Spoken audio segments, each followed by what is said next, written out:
Am venit la grupul acesta al doilea tutorial care vă face. Dacă nu mergeați la...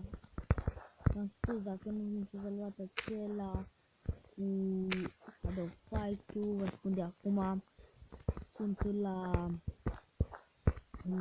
Butcher, l-am bătut pe Hermie, o rundă cu Perfect și 2 runde cu jumătate de viață. Hermie nu m-a putut când i-am dat nici transformații, au avut aia cu șocul, degeaba nu m-a atins. Și scos-o. Așa să vă arăt, ieșim de pe Minecraft, sau ce trebuie să ne spun să fac.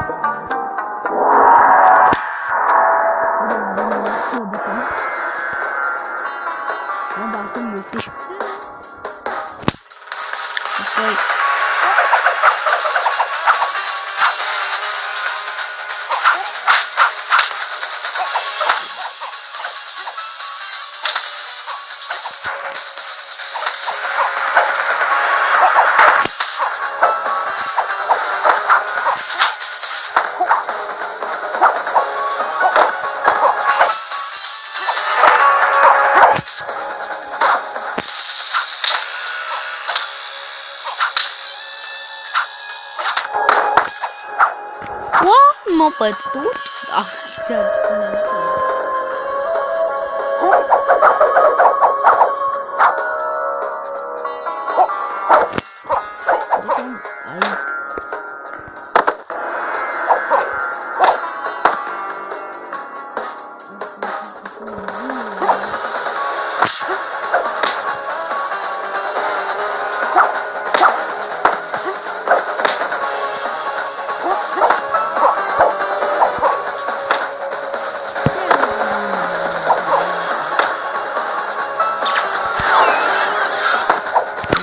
așa cu de vor să fie oare.